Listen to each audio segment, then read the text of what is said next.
This is now our time of prayer and meditation. I invite all of you to get as comfortable as you can in your seats this morning. Close your eyes if you like, and take a couple of deep, relaxing breaths.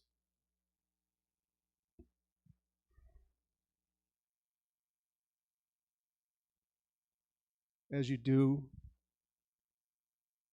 you can feel the presence of Spirit in your body.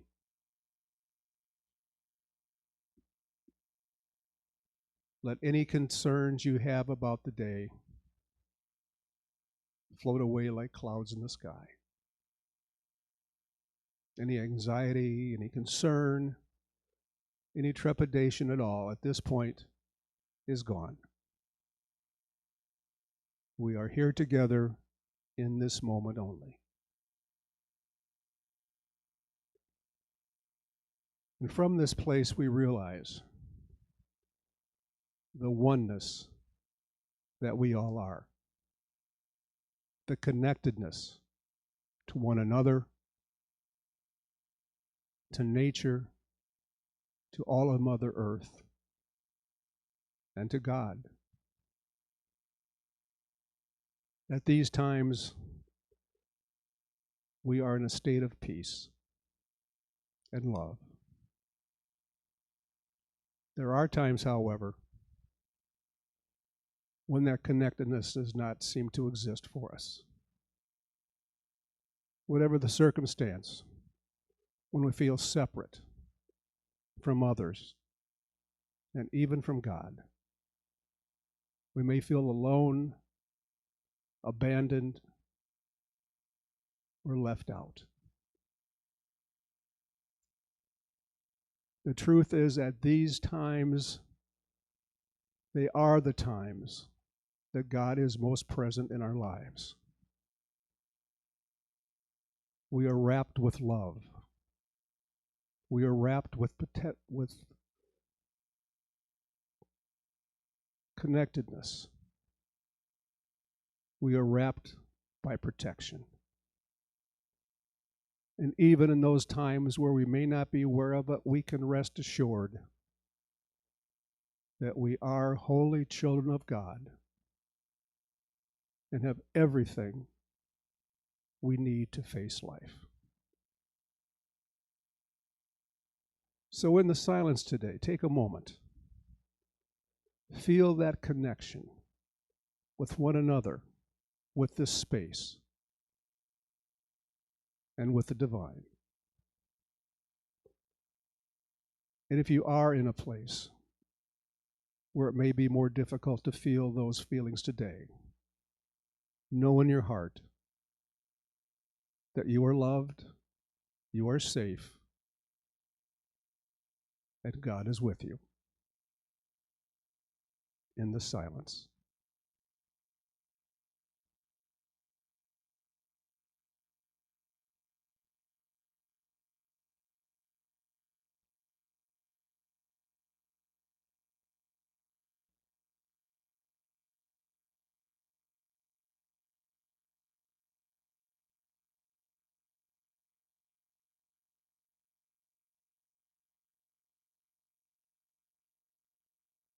As we return to this place of time and space, we offer our gratitude for knowing that those feelings that we just had are available to us anytime, any day, and with any breath. And we can share those feelings and that love with everyone that we see. And so it is. Amen.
share our minds, and when day is done, we will know we've come here to be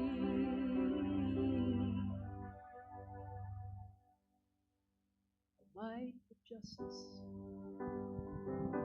a light for hope and peace like the world has never known, and love, oh love, so we've come here to be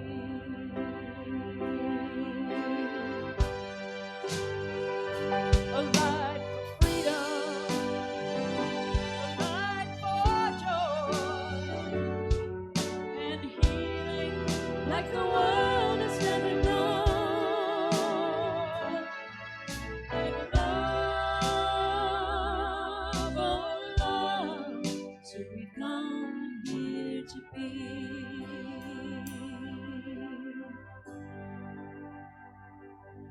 oh love, so we've come here to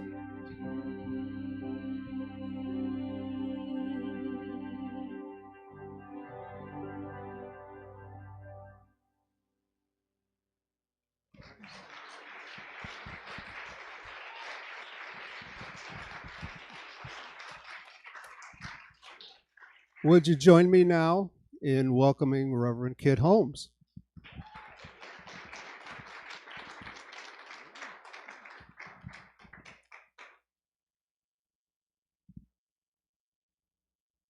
Thank you all very much for that. Can you hear the microphone? You can hear that though, right? It kind of cut off a little bit when Bob, thank you, there it is, when Bob was in the middle of the meditation. And thank you for that, Bob. I think you could hear it in the room. You did my sermon for me. And Here to Be, that particular song, I'm really, I wrote that a number of years ago, and for today, it's like, it's moving me. When we were rehearsing, and thank you so much to Ernie and Carol and Roland and Meg today, because they just bring it. I wrote that from that place. That very first verse was the only verse for a long time. And I actually wrote the second verse to it in the studio when we were recording it for the album The Bridge, which I have here. But there was this time in the writing of that where it was this deep opening. I was living in Texas at the time, and most of you probably know what's going on there and has been going on there for years. And it was this place of returning to the divine self, to not get caught up in the us versus them, to get into the combative place of I'm right, you're wrong, we're divided, we're just keep getting wider in that division. And the image that came to my mind when I wrote that first verse, when we open our hearts and cast our love across the sea, the very clear image in my brain was like this aerial shot in the morning coming behind the Statue of Liberty where you see this and you see the sun coming up. When we cast our love across the seas,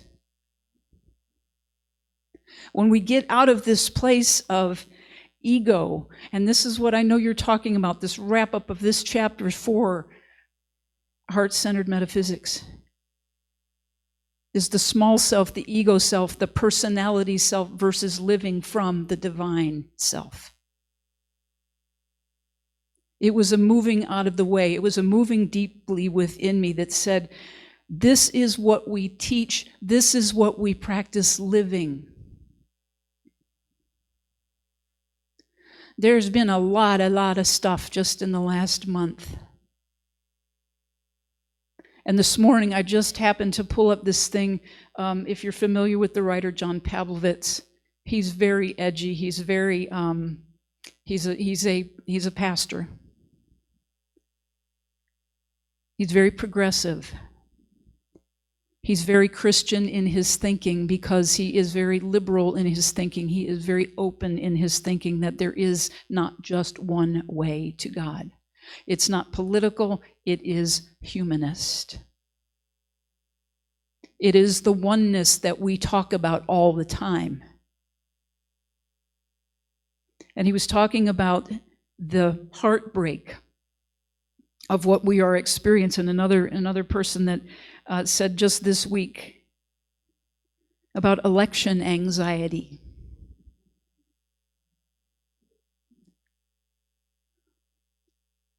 I had some moments of that this last couple of weeks with many things that were going on, especially being Pride Month. And I know when I was here at the beginning of the month and talked about that. And talked about my own fear about the way things seem to be headed. Not beheaded. Things seem to be heading.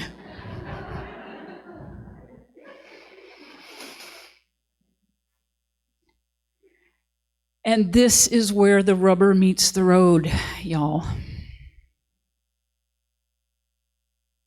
In my very human, fearful self about being a part of the LGBTQ community and watching the increasing violence, the number of pieces of legislation just in the last year telling us we don't deserve to exist. That's kind of a broad statement. That's just one piece of it. We've watched what has been happening with right after right after right, hard-fought, earned rights being just systematically canceled, checked off, checked off, checked off. Too bad. It's the way we want it, not you. And it is difficult. It is so difficult many times to see, and especially because we are coming up on our celebration of independence as a nation this week. To see my flag, our flag, this country's flag, used as a weapon against its own citizens.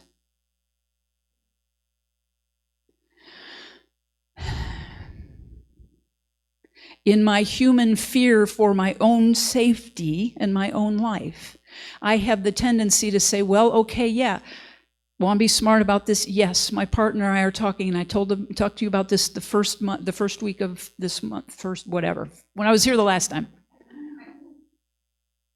about having a plan B.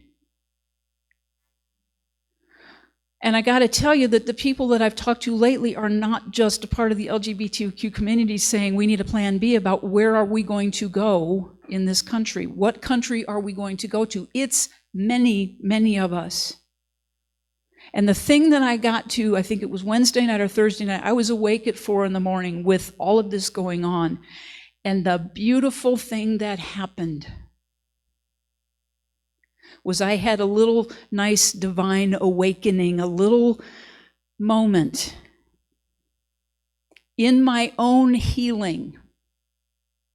And in this teaching, we know it begins with us. It has to begin in our own consciousness. It has to begin in our own hearts and our own minds before we can affect any change outside of us. And in all the years of my work and now in the last couple of months of just like flat out praying really hard, I had that awakening in the middle of the night this week. And I got up and I wrote for a while, and I'm like, here's my talk and here's this, and I started doing this research and I started looking up some other things going on. And when I finally got it out of my system, I went back to bed. Well, when I woke up, Trisha was doing her morning practice, and I came out and she said, how are you this morning? And I was like, I was loaded for bear in a good way. That is a reflection, and to me, an affirmation of my own healing, because my default from religious and emotional and other kinds of trauma was that I would shrink I would reduce who I was so other people would feel comfortable around me. That's what I learned. That's what I was told. That's what I was taught. When I woke up this week, I said, no more. That affirmation after affirmation after affirmation that I am a child of God, I am a divine being, I'm here to express my individualized expression of the one, not anybody else's, mine. The gifts that were given to me, the talents that were given to me, the intelligence, the wisdom, the strength, the tenacity, all of the things, the good parts of the things that I grew up with that were very, very difficult, gave me resilience, gave me strength. I'm seeing it now. I'm seeing it from that place. It's like this was the gift of all of that really, really hard, crappy stuff that told me I was not worthy, that told me that I didn't deserve, that just coming into the very fact that I came into the world, I was a sinner. Just by the very nature of being born. What a thing to teach. What a thing to teach. Yeah, you're a beautiful little child. Look at you're cute, you're adorable. And oh, by the way, you're behind the 8 ball from the word go. When I talked about reading John Pavlovitz this morning, what he is talking about, as I said, is this election anxiety. Because our faith, everybody's faith, not just in New Thought, but across the board, everybody's faith has been shaken. We don't know who to believe. We don't know who to trust. We don't know where God is in this situation. And the beauty of reading John Pavlovitz, and he's talking to congregants and people saying, I don't know what to do. I don't know where to put my faith, because it seems irreconcilable. And what his answer, not to this particular person that he was addressing, that he was praying with, was to wrap up his article saying, this is exactly where God is. And Bob referenced that in his meditation and his prayer this morning. This is exactly where God is. It doesn't appear to be the case, but it is. And this, as I said, is where the rubber meets the road. We teach oneness in New Thought. We have a consciousness. Not that God is out there, not that there's a devil in opposition to it. Every bit of it is a state of consciousness. It is difficult, strenuous work, is it not, to stay in a place of believing that God is in this too?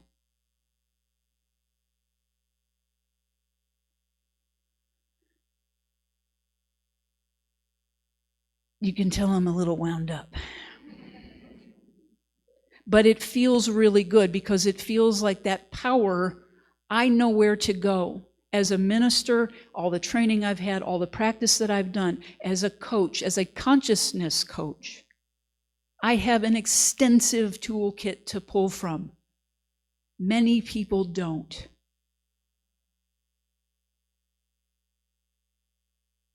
Many of you, I'll say something about that in a second.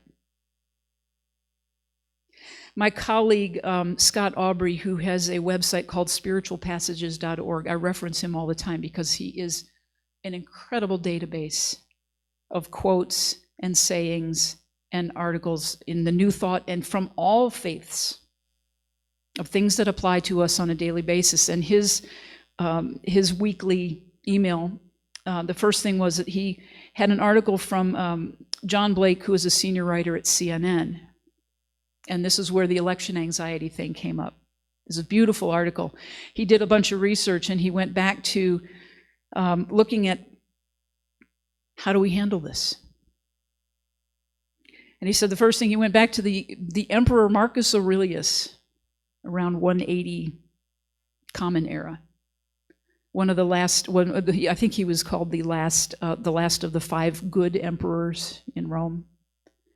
He believed in arts and education and science and all the things that make a society really, really diverse and progressive and evolving as we are designed to be. So the first thing he says, Marcus Aurelius' quote, is, "Don't let the future rob you of the present."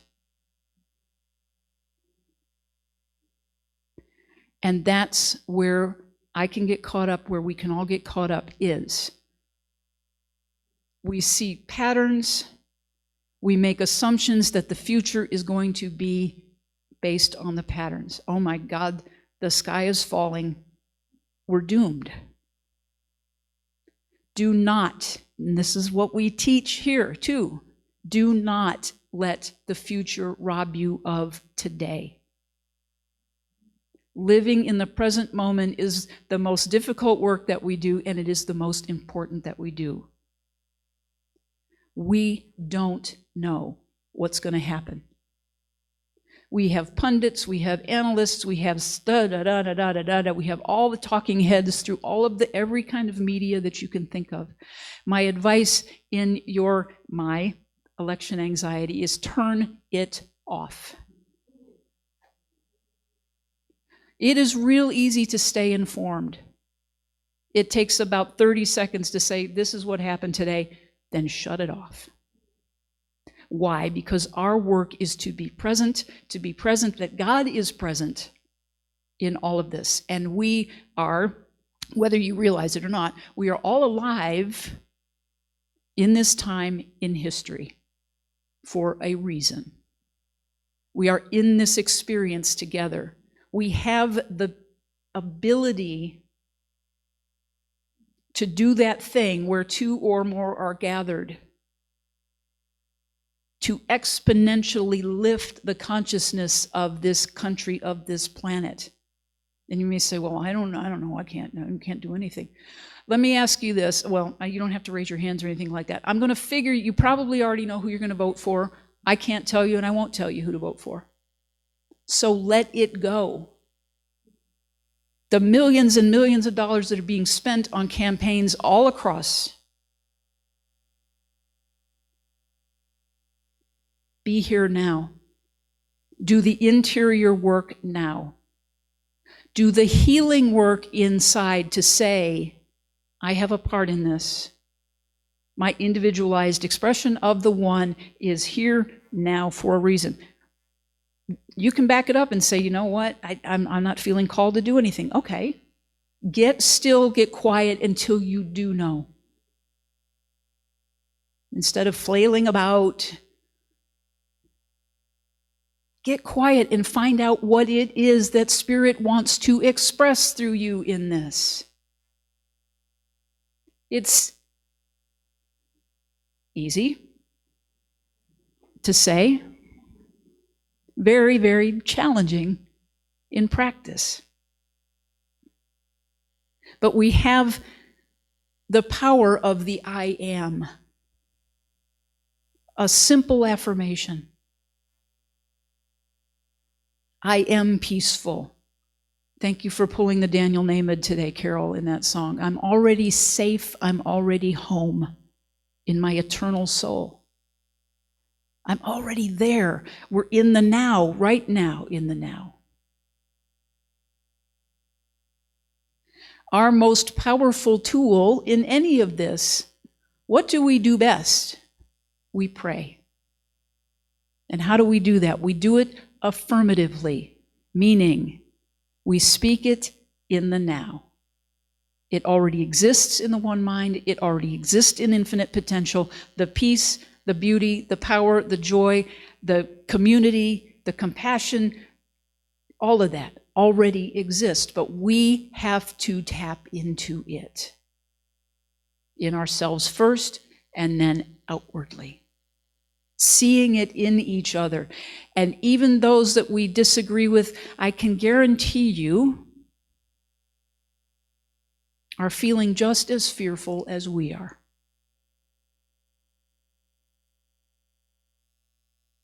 The posturing, the cynicism, all of those things means there's some deep belief that we are separate, that maybe we aren't right. Maybe we're missing something.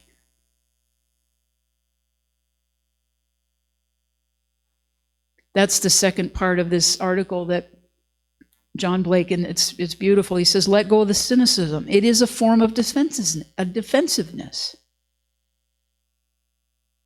Let go of the idea, and this is a big one, and many of you and all of you who may be in recovery know this one.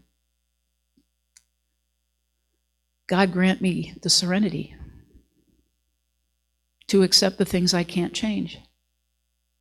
If you look at the news day in and day out, how many things do you think you can change by watching? Thank you. But you do have a part. And even if it's just holding space for peace, visualizing peace, visualizing unity, visualizing community, collaboration, respect.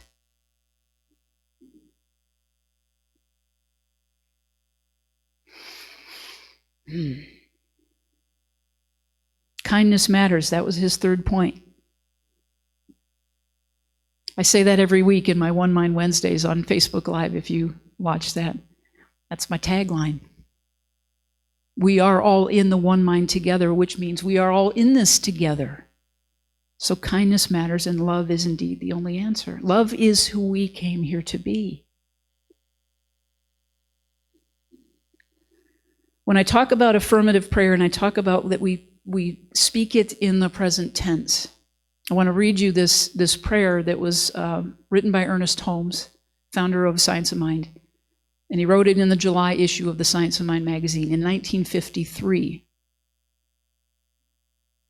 It still applies today, of course, because it is about consciousness. It is about that. So the reason I prefaced with it was you hear the language of, we speak in I know, like I know this to be so.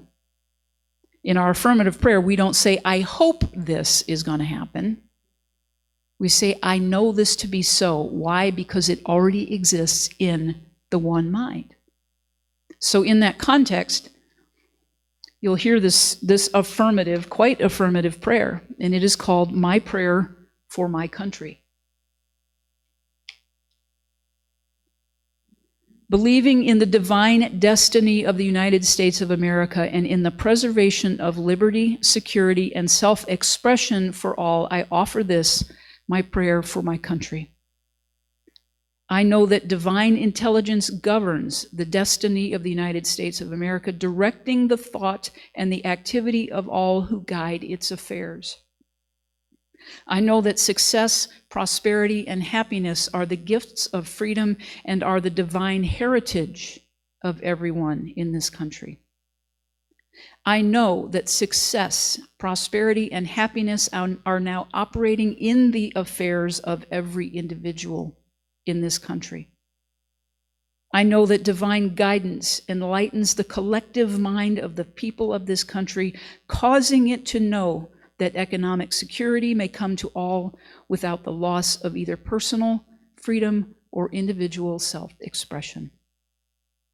I know that no one can believe or be led to believe that freedom must be surrendered in order to ensure economic security for all. The all-knowing mind contains the answer to every problem which confronts this country.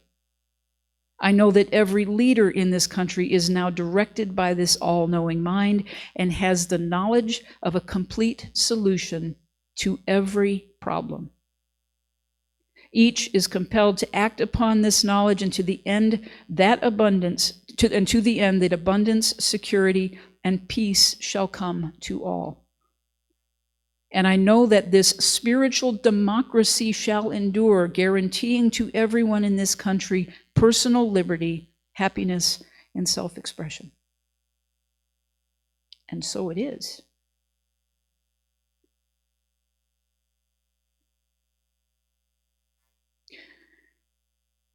Life is always in favor of more life. I am so grateful that I was guided so many years ago to find new thought. That divine urge in me moved me and saved me more times than I can recount to get me here, to this place where I understand much more deeply, so much more deeply and clearly what my purpose is.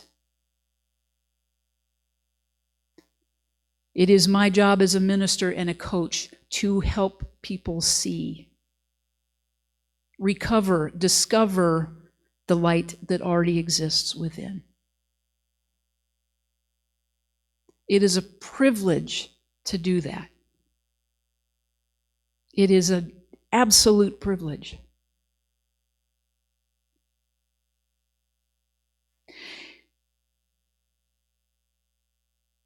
Yeah.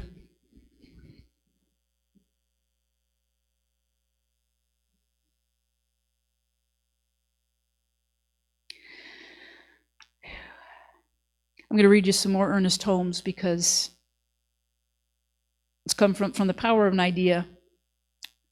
And this was actually yesterday's reading in Science of Mind magazine. It's called Boldly Liberating. Anxiety will be resolved as we daily become conscious that we are being guided and guarded and loved, being led into the pathway of peace that includes everything of good. And this is why I like this quote. You may have heard this, you may hear it often in different prayers, but there is one life. That life is God. That life is perfect. That life is our life now. Let us live it in a way it was meant to be lived. There is just one life. That life is God's life. That life is perfect. That life is my life now. There are a couple of New Thought songs written with those very words. And it is a beautiful affirmation. It is one of those places that you just feel connected. It is one that I recommend. The simple ones of recommending, saying, I am a child of God. Above all, anything else, any kind of prayer that you're seeking for peace and understanding, just affirm again and again and again, I am a child of God. We are all children of God. God is in the middle of this, all of this, and it's not the God out there that's going to come in and drop in and rescue us in whatever form it might take. We are here to do the work of that. As an aside, Marcus Aurelius, way back when, was also emperor during a time where there was a global pandemic. And still said, we got to take care of each other. God is in this too. So the trauma and the upset that started with was rolling into the pandemic. None of us got out of it unscathed. But one of the things that John Pavlovitz talked about, as I just talked about earlier, was this is where we step up. We have been guided, we have been pushed, we have been prompted, we have been pulled, we have been stretched to do the next level of work, to lift the consciousness of this planet. It's a little daunting. And baby steps.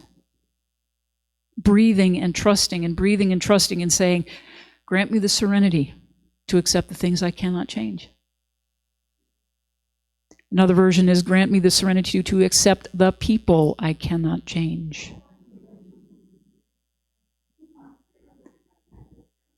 the courage to change the one I can, and the wisdom to know that one is me.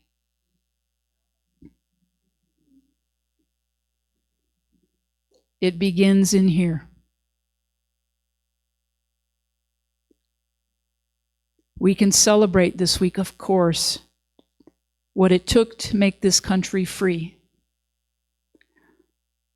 We know that there are things, many things, different perspectives about the founding of this country where not everybody was free and still aren't. But until we all are, none of us is free. So our work, in whatever that means, and it might just mean freeing someone from your mind that you have refused to forgive. Freeing yourself from something that you have not yet forgiven yourself for. Because every time we hang on with a fist, we cannot hug. We cannot receive love. And this is not love.